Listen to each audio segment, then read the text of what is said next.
Good morning, everyone, and welcome to Unity. Is this too loud, or is it okay?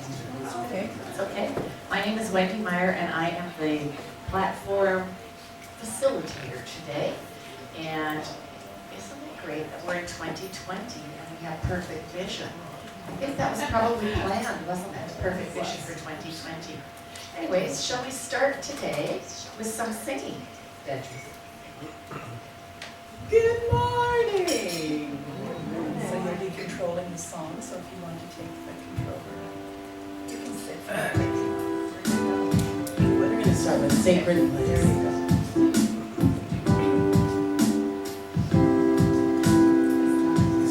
This is the place where hearts unite as one. In love and faith become the place where all are welcome. This is our place, in one power we believe. As we give love we receive. Our sacred place. Sacred place. Sacred place. United in love together. Sacred place. Sacred place. United as one together. This is a place where hearts unite as one. In love and faith become a place where all are welcome. This is our place, in one power we believe. As we give love we receive. Our sacred place. Sacred place. Sacred place. United in love together. Sacred place. Sacred place. United as one together.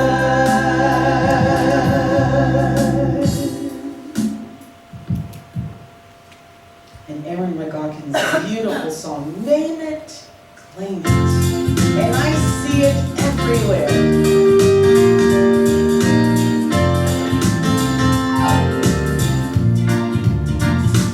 Well, I name it, I see it everywhere.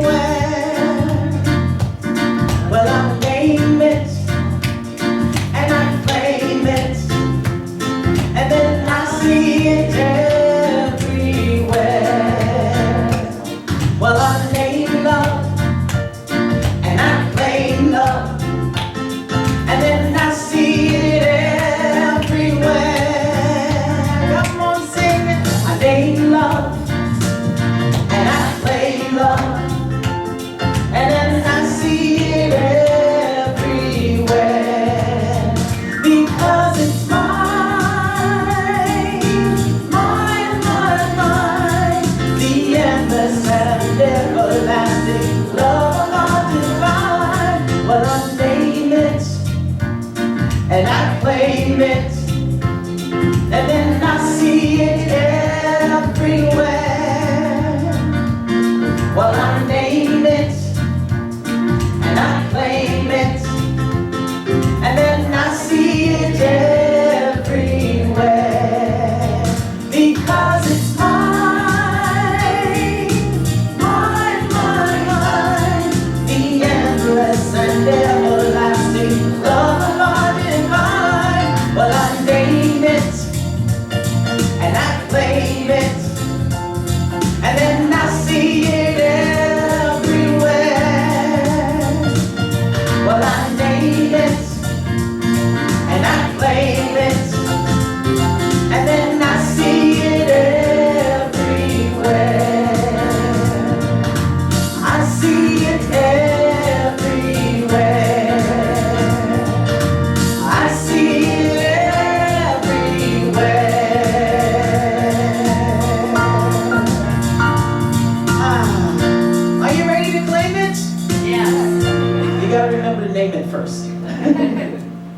Let's go with our thoughts, our prayers.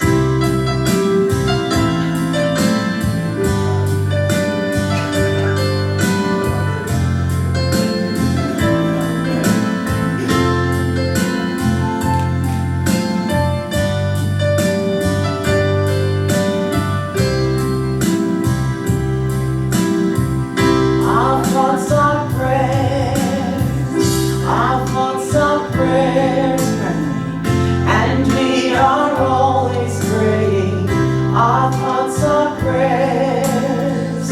Be careful what you're saying. Seek a higher consciousness, a state of peacefulness, and know that God is always there. And every thought becomes a prayer. Our thoughts are prayers. Our thoughts are prayers. The tools that we create with. Our thoughts are prayers. That spirit resonates with. Seek a higher consciousness, a state of mindfulness, and know that God is always there. And every thought becomes a prayer.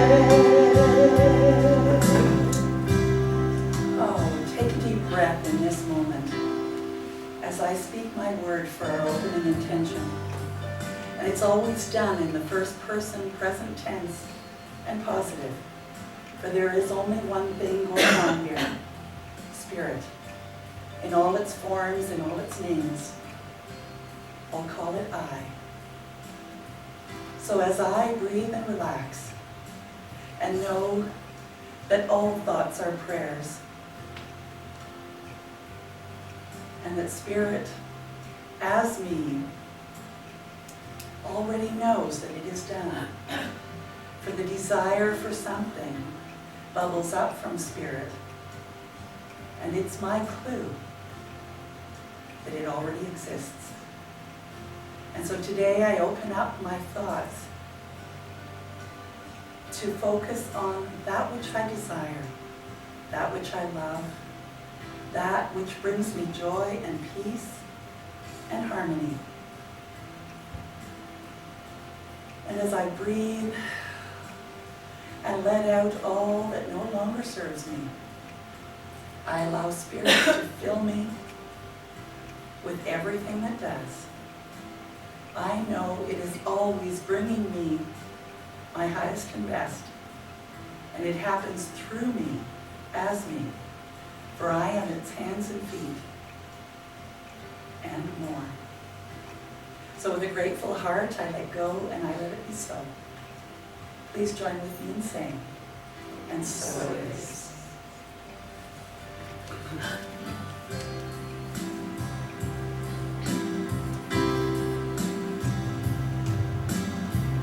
Our thoughts are prayers, and we are always praying. Our thoughts are prayers.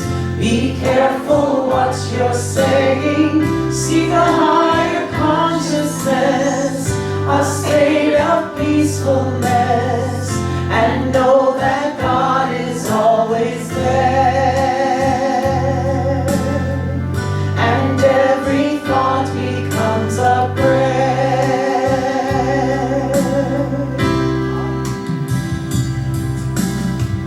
Our thoughts are prayers, the tools that we create with. Our thoughts are prayers, that spirit resonates with. Seek a higher consciousness, a state of mindfulness, and know that God is always there. And every thought becomes a prayer.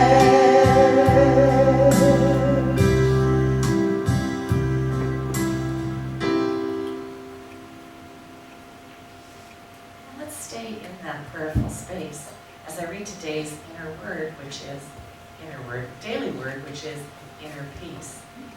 Inner peace brings me strength, calm, and clarity. Like the soft glow of a candle, God's peace shines forth from the center of my being. This peace is part of my spiritual inheritance, always ready to be called into expression, no matter what is happening around me. Divine peace comes through me rather than to me, as I remember that I am God's living expression, created in God's image and likeness. To lay hold of God's peace, I need only be willing to let go of anything that blocks it. My willingness allows my power of elimination to work through me as I release all thoughts of limitation, unforgiveness, lack, and fear. My energy continues to grow more and more peaceful and focused as I release each of my limiting thoughts.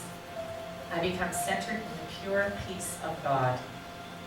And from Mark chapter 4, verse 39, he woke up and rebuked the wind and said to the sea, "Peace, be still." And our annual theme, where is it? It's right here.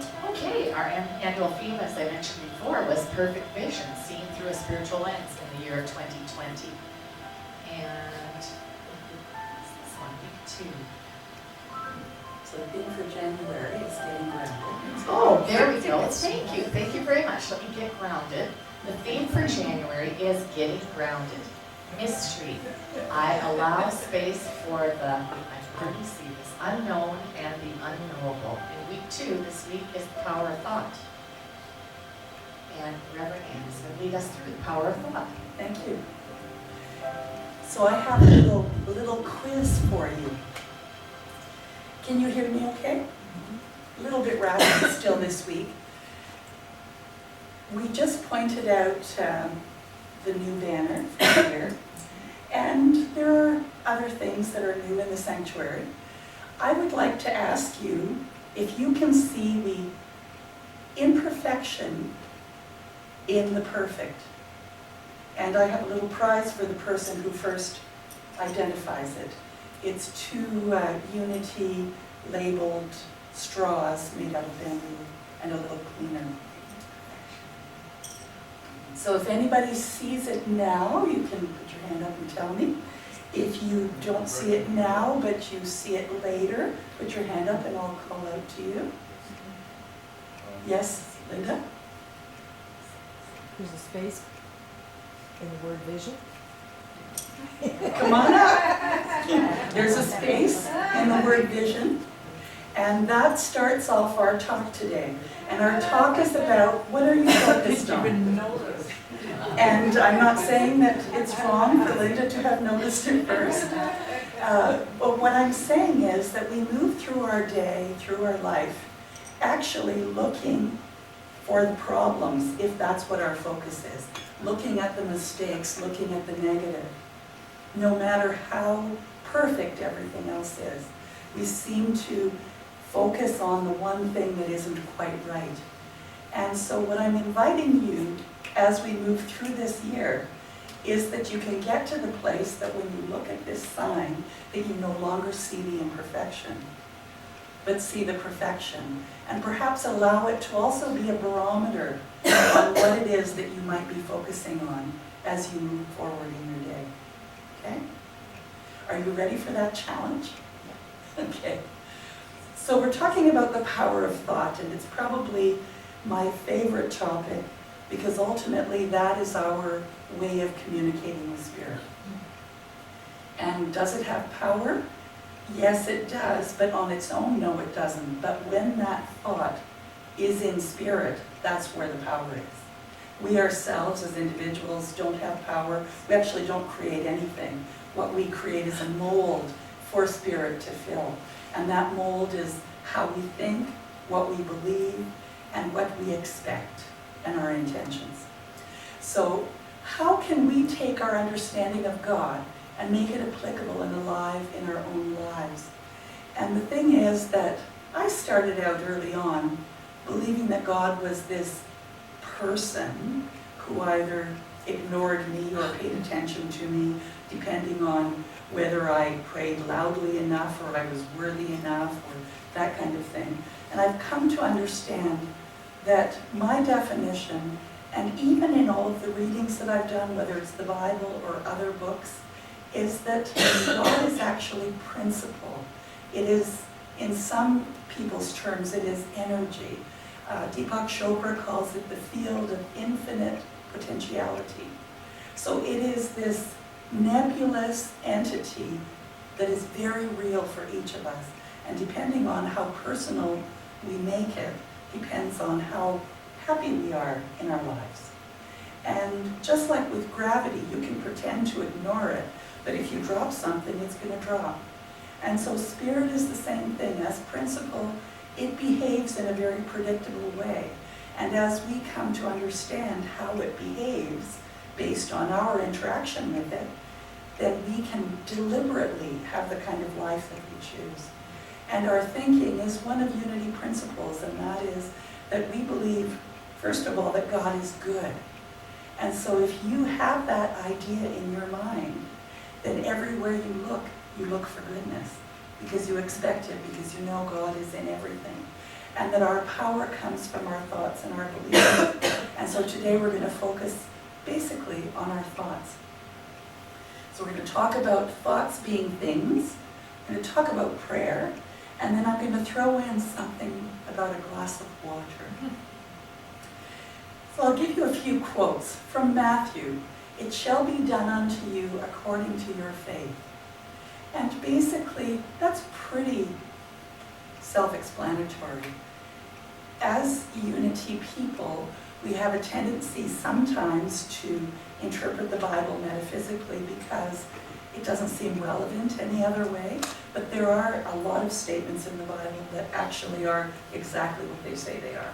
And this is one of them. It shall be done unto you according to your faith. So what are you putting your faith in? That life is good, that things always work out, that no matter what the challenges are, you have what it takes, or you will get what you need to see your way through. Where do you put your faith? And only you know what that is. Where did I put my faith to get a raspy voice and a cold? We were with grandkids who were more schnotty than I've seen for a very long time. Now, I'm sorry, but I've lost my back monitor for some reason. And all of it. It's the internet. Okay. So anyways, I was with the grandkids, and I was so pleased with myself that I didn't get schnotty, but my husband did. And about a week after we were at home, as I watched him coughing and coughing, I had these little thoughts floating through my mind.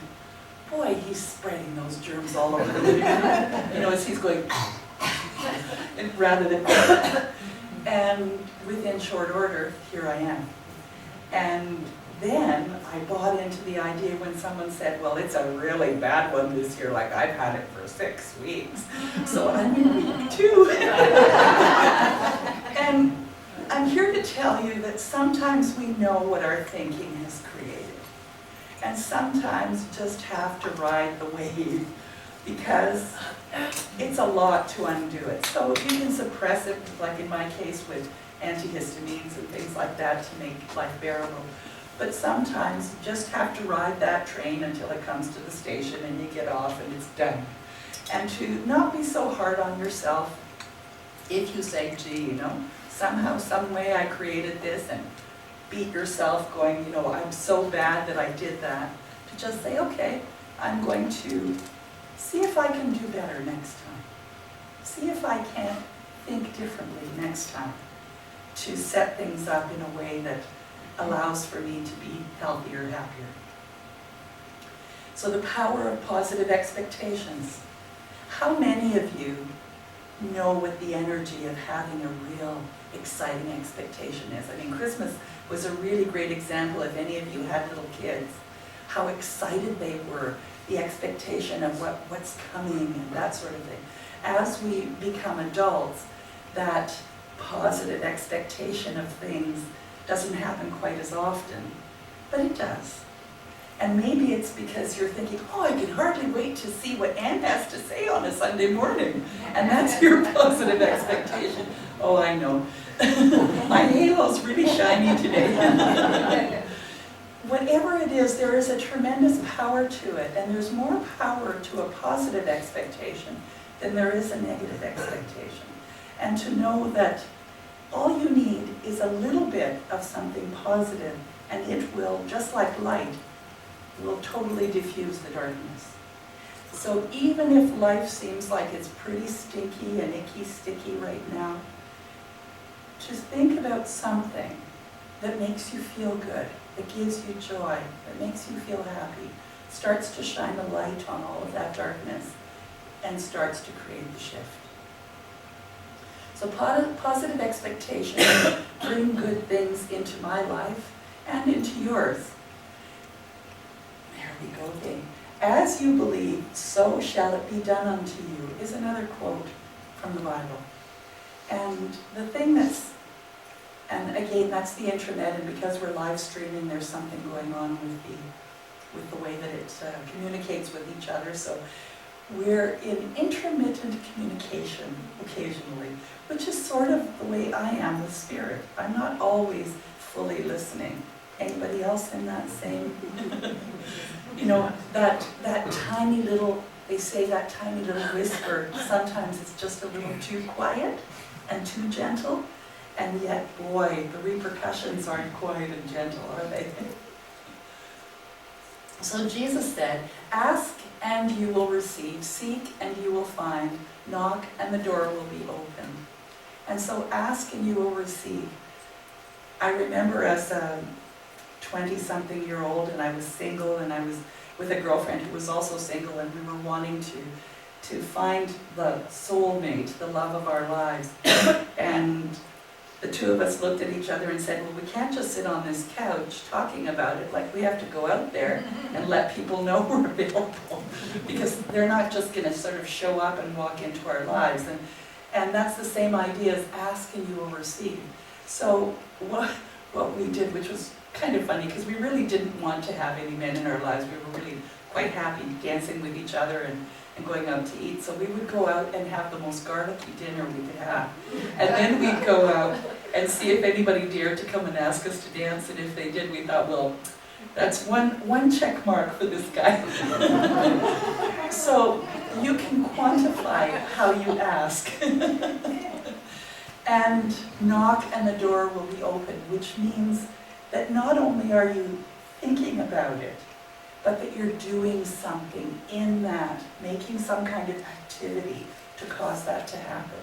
And when you do, the door opens. But like all of us know, when it's a door that we've never opened before, you really don't know what's on the other side. And are you willing to have the faith and the trust that when that door opens, whatever it is, that it's exactly right and perfect for you? And that's really the challenge. Because sometimes it doesn't look at all like what you thought it ought to, doesn't come at the time that you thought it ought to, or any of those things. But trust that in spite of its appearance, it is on the road to wherever you're going. So life is a mirror and will reflect back to the thinker what he thinks into it. So again, another statement, basically saying the same thing, this by Ernest Holmes. Life is a mirror and will reflect back to the thinker what he thinks into it. And that's really how principle works. That what we think about, we see everywhere. Just like when we see problems and mistakes everywhere, we see the extra space between the V and the I, that we start to see problems and negative things. But when we start to look for, where are the blessings? What am I here to be grateful for? What do I love about this situation or this day? That it starts to show up even more and more. And you start to see through a lens that is looking for good. So this you may have seen before. Greg Braden, are you all familiar with Greg Braden? He's written many books, and he is more the scientific approach to the universe and to spirit. And so, like some people translate everything they hear from the Bible into something relevant for today, he's taking everything that is principle and making it relevant for today, but can be applicable if you put the word God in instead of, let's say, life or energy when he talks about it. And he has a great example of how prayer actually works in its most magnificent way. Prayer that has no words, it's simply a meditative prayer where we become aware of a presence around us and in the silence. And there's some dispute as to whether or not this is even a mode of prayer or not. This is the way Western prayer researchers typically think of prayer in our world today. And as good as those modes are, and as well as they describe the way we pray, there's always been another mode, a fifth mode, that is not described in these modalities. And this is precisely what the abbot in Tibet was describing to us. He was describing a mode of prayer that's based in feeling. And he said, we must feel the feeling as if the prayer has already been answered. And in that feeling, we are speaking to the forces of creation, allowing the world to respond to us, allowing this field, the quantum hologram, the mind of God, to respond to us with what it is that we are feeling within our hearts. This mode of prayer invites us to feel as if we are participating in that peace, just as John Wheeler suggested, that we are part of all that we see. And as we feel the peace in our world, or the healing in the bodies of our loved ones, we're actually empowering the field to mirror that back to us in a way that will bring those changes about in our lives, in our world. This is precisely what the abbot was saying to us in the monastery in Tibet. In the early 1990s, I had the opportunity to see this mode of prayer, this feeling-based prayer, enacted in a real-time situation. And I'd like to share the story because it perhaps best describes what otherwise is a nebulous concept regarding precisely how feeling-based prayer works in our lives. During the 1990s, early 1990s, the desert Southwest was experiencing one of the worst droughts in history. And a Native American friend of mine invited me to join him one day in a place in the high deserts of northern New Mexico to share in a prayer of rain. He didn't have to ask me twice. I said, you bet, I'd love to participate and see what this prayer is all about. So we met at an agreed upon location, and we hiked through several 100,000 acres of beautiful high mountain desert sage until we came to a place that was so old. People today don't know who built this place. It was essentially a stone circle, and each stone was placed just as it was by the hands of the ancestors so long ago. It was in this place that my friend began his prayer. What he did was he removed his shoes, stepped into the circle in his bare feet. He honored all of his ancestors. He simply said, all of my ancestors, all of my ancestors. Honored the four directions. He turned his back to me, held his hand in a prayer position, just a few seconds. And then he turned around and looked at me, and he said, I'm hungry. Let's go get a bite to eat. And I said, I thought you were going to share this prayer. I thought you were going to pray for rain. And he looked at me, and he said, no. He said, because if we prayed for rain, rain could never happen. Because the moment you pray for something to occur, you just acknowledge that it does not exist at that moment. And I thought about what he said. It made a lot of sense to me. So I asked my friend, I said, if you didn't pray for rain just then, what did you just do? What happened when you closed your eyes? And you turned your back to me just for those few moments. And what he said was this. He said, when I closed my eyes, I began to feel the feeling of what it feels like to have rain in our Pueblo village. He said, I smelled the smells of what it smells like when the rain falls off the earthen walls of our buildings. And I felt the feeling of what it feels like with my naked feet in the mud. There's so much mud because there's been so much rain. He said, in that way, I opened the door to the possibility to bring rain into our world. Well, I think about this mode of prayer a lot. Later that afternoon, something amazing happened. I was watching the weather maps, and the drought that had happened for so long suddenly changed. We saw the high-pressure system move across Utah and then dip down from Colorado and then over to Mexico and make a little U-turn and come right back up. We had rain that night, and we had rain all the next day. It rained and rained, and I called my friend, And I asked him, I said, there's so much rain, the valleys are flooding, the roads are flooding. What in the world is going on? And he was quiet just for a moment, and he said, that's the part of the prayer. He said, I never quite figured it out.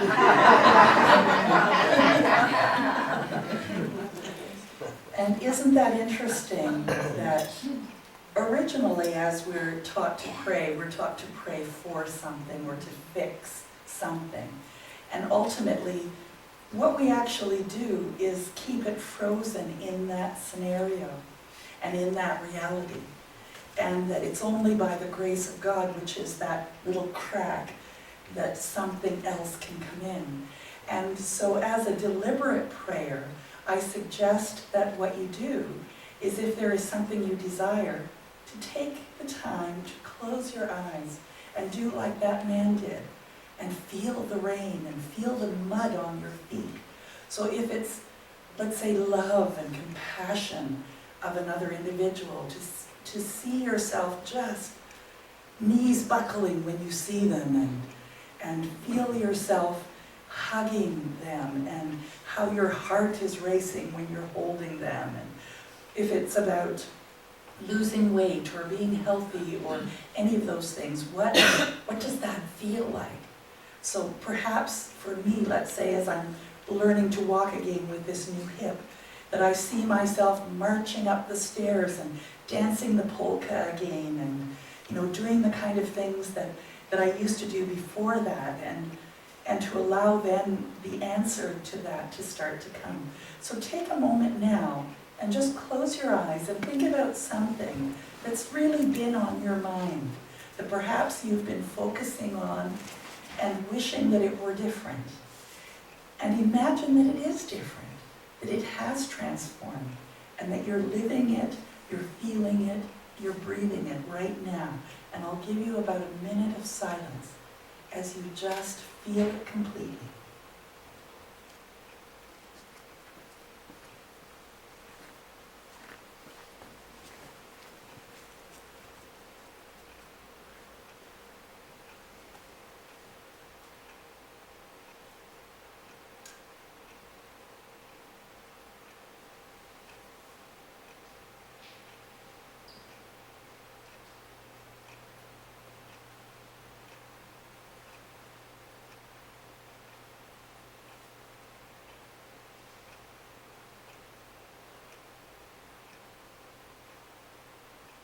And gently bring your attention back to the room. I love that way of praying. Boy, there is something so grounding, so beautiful about that. And it was interesting, as I was sitting here, I could smell the lasagnas cooking in the oven, and the garlic of the focaccia bread wafting in here. And I'm just imagining myself eating lunch and really enjoying my conversation with everyone. This is a great quote by Emmett Fox. What you think upon grows. Whatever you allow to occupy your mind, you magnify in your life. Whether the subject of your thought be good or bad, the law works and the condition grows. Any subject you keep out of your mind tends to diminish in your life, because what you do not use atrophies. The more you think about grievances, the more such trials will continue to receive. The more you think of the good fortune you have had, the more good fortune will come to you. And that's really what we're talking about today. And it sounds so simple. It's not always easy, especially if your body is feeling the emotions of something that's scary or negative or any of that. But you have the ability, you have this wonderful ability of your imagination, which was given to you through Spirit as you. And all you have to do is close your eyes and imagine something pleasant first, and then allow that to grow. So choose to avoid thoughts that weaken you, and you will know true wisdom. It is your choice. That was the wonderful Wayne Dyer. And Emma Curtis Hopkins. These are all fabulous writers, if any of you are looking for books to read. The Spirit knows nothing of imperfection. The Spirit shines through all your being with its clear, holy light. From first to last, in your real life, no error has fastened upon you. Therefore, there is no disease or imperfection in you. You are free from all thoughts of disease. God is your life. You cannot be threatened with death of any part of your life, nor fear death, nor yield to death of any part of your life forever. And that speaks to two things. What you focus on grows, but also that there is a part of you that is spirit, that is part of spirit, and is eternal, and is perfect, and doesn't have judgments or any of those negative things. And that at any given moment, you can tap into that because it's right where you are. So the glass of water. Did you all go to high school? I would say you probably all did. Did you ever do a science experiment where you were given a glass of water or something and you had to kind of hold it out here? Well, I know we did. We didn't necessarily have a glass of water. Maybe it was a pen or maybe it was just our arm. But do that with me just for a moment. Just hold your arm out. And like it's pretty comfortable, right, when you put it out right now. But let's say I had you do that for the next 30 minutes. How long do you think that you'd be able to do that? So you can put your arm down. So this idea of holding a glass of water, it's the same idea that it's neutral, it's relatively benign, it seems quite easy. But over a period of time, that becomes this thing of consternation, this thing that causes pain, actually. And yet, would you have said 30 minutes before, this glass of water is going to cause me pain? No, you wouldn't have. And what I'm trying to get at is that anything you hang on to for too long, it starts to become that thing that becomes stress.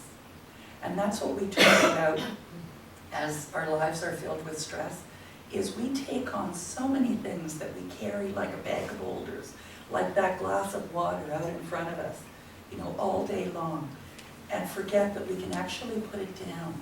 And you can pick it up anytime you like because it's still there, but that you don't have to carry it with you wherever you go. So your negative thoughts, your fears, the stresses that you have, the more that you carry them rather than releasing them, the more your life becomes unmanageable. And it's the kind of thing where eventually you get up in the morning and you think, I really don't want to even leave bed, let alone the house. And I don't know about you, but I've had a few days like that when I forget and I let things pile on. I find that as I do this work, and I remember to do it on a daily basis, that work I'm referring to is focusing on what I choose rather than what I don't want to experience, that my life is more and more manageable, and that I catch myself when I go down the rabbit hole a lot quicker. Have any of you had that experience? And it's a constant journey, isn't it? I was having a conversation with someone sitting in a waiting room somewhere, and I made the comment that, well, when I have it all figured out, then that's the day I'll probably croak, because there's nothing else to experience. And that's really the truth for all of us, isn't it? Because we're not here for life to just be hunky-dory and really great all the time. That we'd be looking for something to create chaos or create something for contrast. It's just in our human nature. Change is part of that stress and contrast. And so it's only natural to have ebb and flows. What I'm suggesting is that those ebb and flows aren't like this, but that they're more like this, gentle. And that you do have control of that. And that control is right where you are. It's in your way of thinking. It's in what you fill your mind with. So I invite you to just join with me. We'll do together in consciousness a prayer of centering.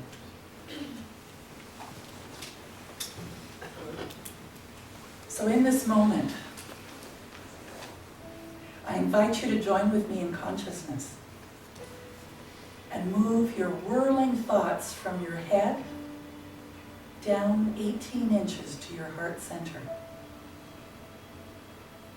where Creator, Spirit, the infinite field of pure potentiality has its source. And join me as I speak this in the I. I'm ready right now to see through a lens that sees the beauty in creation, that has faith when it doesn't look the way I expect it to look, that somehow deep within me, I know it's perfect. It's life unfolding exactly as it should. It feels so good. I'm willingly releasing all that isn't in this vision of optimism, joy, love, peace, and harmony. I let it all go. And I allow Spirit within me, the infinite field, to fill me with everything I need to move forward in my day, in my life, creating the best possible life for me and for everyone concerned. It feels so good. I feel a gratitude welling up in me that bursts forth out to everything around me. So I'm grateful. I let it go. I leave the how to Spirit, and with wonderful anticipation, wonder and expect the most amazing things to show up. I choose to be in awe and wonder. I let go and I let it be so. Please join with me in saying, and so it is. And would you say this affirmation with me as we close this idea? Thoughts are things, therefore my thoughts are empowering and positive, and I live an empowered and positive life. And so it is. And Deidre's going to close it off with, I am the thinker who thinks the thoughts.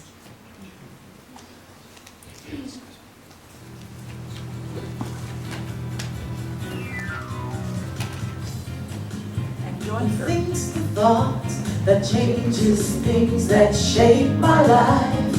I am the thinker who thinks the thought. I have the power to change my life.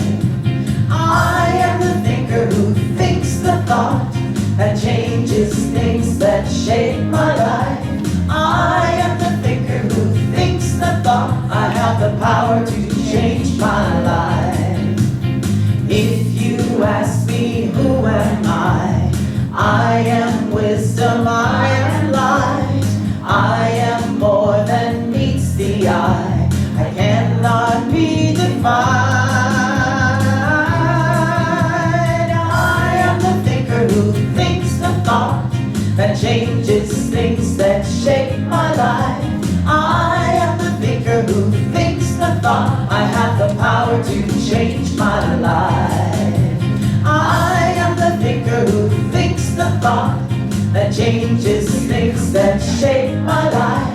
I am the thinker who thinks the thought. I have the power to change my life. If you ask me what am I am beauty, I am joy. I am more than meets the eye. I cannot be defined. I am the thinker who thinks the thought that changes things that shape my life. I am the thinker who thinks the thought. I have the power to change my life.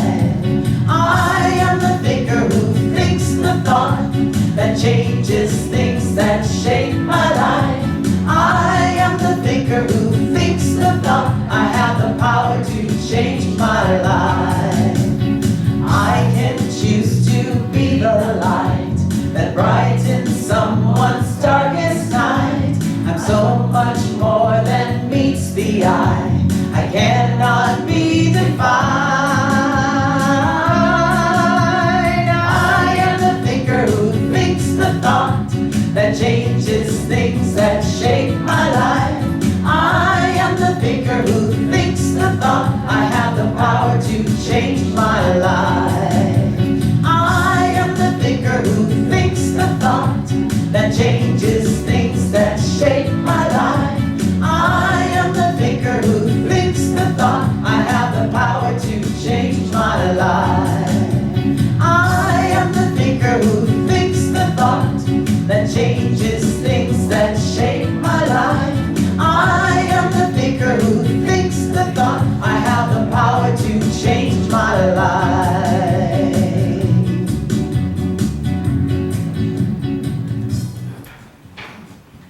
Thank you, Dedry.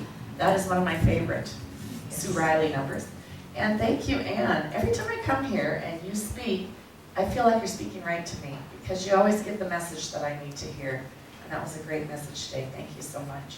Let's give her a hand.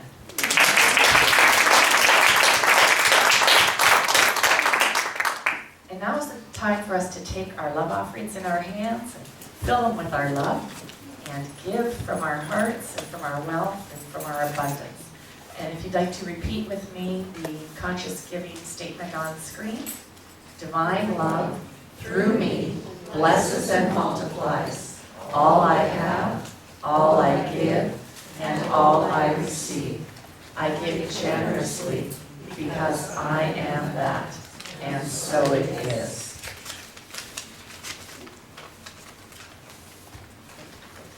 Go to the next one.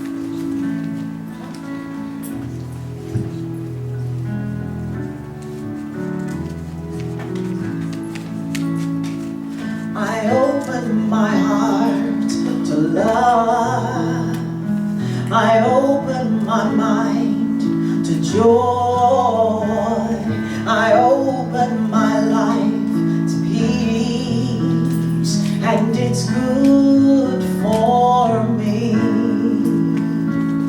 I open my heart to trust. I open my mind to miracles. I open my life to grace, and it's good for me. Let it rain down, let it rain down, let my good rain down, pour on me. Let it rain down, let it rain down, let my good rain down, pour on me. I open my life to change. I open my heart to blessings. I open my mind to flow, and it's good for me. I open my heart to life. I open my mind to abundance. I open my life to the divine, and it's good for me. Let it rain down, let it rain down, let my good rain down, pour on me. Let it rain down, let it rain down, let my good rain down, pour on me. Let it rain down, let it rain down, let my good rain down, pour on me.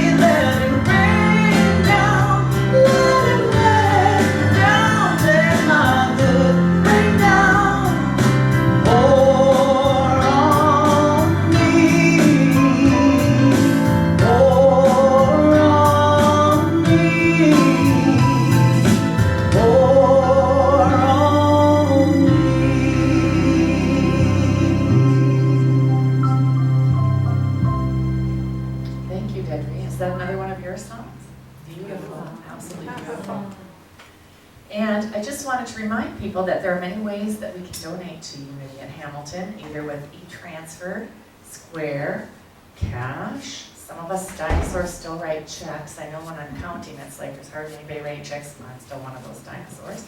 But you can also donate if you're watching online by going to our website at unity.com. And now is the time for us to bless our offering. So if you'd like to join me.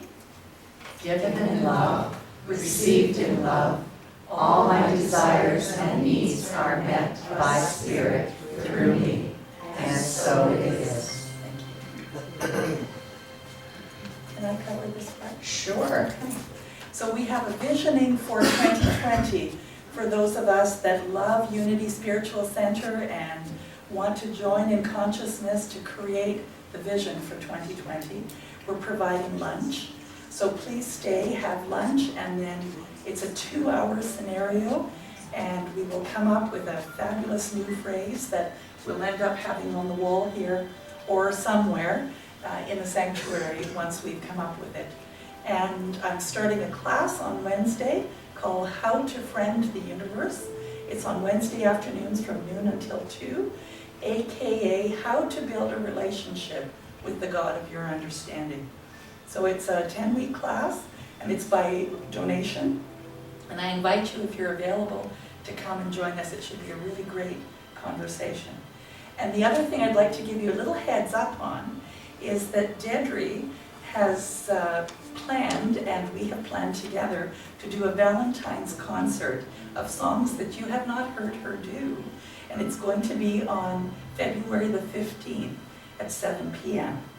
And so I would invite for you, we'll have tickets within the next couple of weeks, to purchase tickets, bring your friends. It should be not only a wonderful experience, a great Valentine's experience, and also it's a fundraiser for the center. It's on a Saturday night. I hope you did that song that you did today, because that was beautiful. Add that It's to a your surprise. It's a surprise, but there might be some scandalous moments. Oh! We better get our tickets before they're sold out. And I wonder how we advertise this with the adjoining unities? We're only just promoting it now. Because I think Mississauga, Kitchener, they'd all like to come too. Yes. And, oh, well, it's not really closing prayer yet. I'm supposed to look around and see if there's anybody new, and I think I've seen most people before. I'm not sure. Have you come before? Just last week. Well, nice to see you again. And also to mention that there are prayer requests if you have any prayer needs. I mean, we learned how to do some really good prayer today, so you can pray yourself, plus also get some more powerful prayer if you fill out your little prayer request. It's on the seat backs in front of you, and the prayer box is over in the corner, over there. And it will be prayed over for, I think, 30 days here, and then it goes on to Unity Village, where it gets some more powerful prayers. So, like, there's no reason your prayers don't come true. And, not now, if Ann could give us the closing prayer. Sure. So let's do this wonderful thing again together. As I close my eyes and feel the life that I desire, I see myself doing the activities that make my heart sing. I see myself surrounded by all the people that I love. I feel my heart just so warm from this wonderful life. I feel the joy as I open my eyes in the morning and begin yet another day of awesomeness. I am so grateful. I'm grateful, and I bless the hands that have prepared this food for me today. And I bless those that have created this fabulous building that I sit comfortably in. I bless the warmth that I feel from all the loving hearts that are around me right now. Grateful, grateful, grateful. I say thank you, thank you, thank you. I let go and let Spirit bring me even more. So I can say, wow, this is awesome. Please join with me in saying, and so it is. And now we can all join together and sing the last song. It's another Deidre one, Here I Come. So everybody wants to stand up, join hands.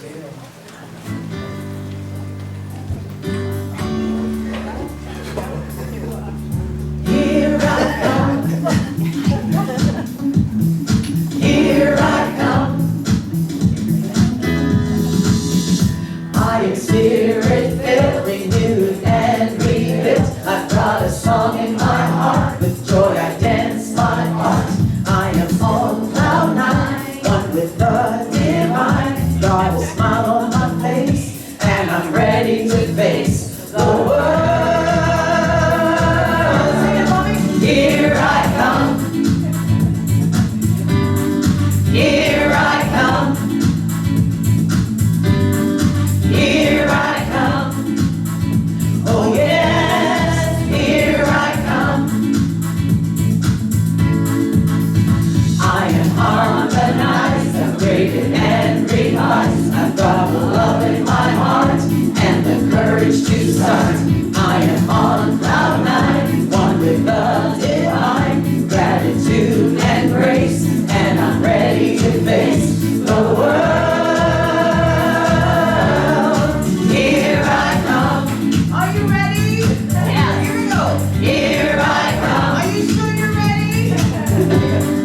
Here I come. Turn around and tell someone. Oh yeah. Here I come. Let someone else know. I'm ready. I'm ready. I'm ready. I'm ready.